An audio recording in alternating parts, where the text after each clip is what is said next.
તો સુરત શહેરના ઉમરવાડા ખાતે એકતા યુવક મંડળ દ્વારા વિદાય સમારંભ કાર્યક્રમ યોજવામાં આવ્યું હતું।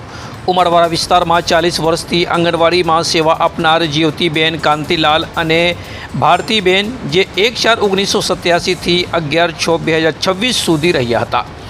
એમની સારી કામગીરી જોઈને એકતા યુવક મંડળ દ્વારા સન્માન કરવામાં આવ્યું હતું, જેમાં ખાસ મહેમાન તરીકે પીએસઆઈ તૃષાબેન પટેલ, એસએસઆઈ વૈશાલીબેન દેવડે, નાગમલ ભાવ અને સામાજિક કાર્યકર્તા જાવેદભાઈ, અશફાકભાઈ, વાजिदભાઈ, શફીભાઈ, રઈસભાઈ રેતીવાલા, આંગણવાડીની સુપરવાઇઝર પ્રીતિબેન પંચોલી અને એકતા યુવક મંડળના પ્રમુખ હાજી જબ્બાર ખાન સાથે તેમની ટીમ તમામ લોકો ઉપસ્થિત રહ્યા હતા। જી, તમારું નામ અને આજે શું પ્રોગ્રામ હતો? મારું નામ જબ્બાર ખાન પઠાણ, એકતા યુવક મંડળનો પ્રમુખ। આજે અમારા ત્યાં ઉમરવાડા સાઈ આંગણવાડી પાસે એક કાર્યક્રમ રાખવામાં આવ્યો હતો। બે બહેનો 40 વર્ષોથી સેવા આપતી હતી, તેમનો વિદાય સમારોહ આજે હતું।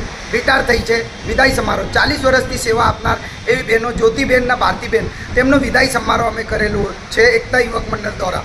તો આજે એ લોકોને શાલ ઉડાવીને પ્રમાણપત્રો, વિદાય પત્રો આપીને સન્માન કર્યું હતું। અમારી પીએસઆઈ મેડમ, મહિલા પીએસઆઈ અને વૈશાલીબેન ઉપસ્થિત રહી હતી આ પ્રોગ્રામમાં। અન્ય વિસ્તારના રહીશો એને વિદાય સમારોહ આપવામાં આવ્યું છે।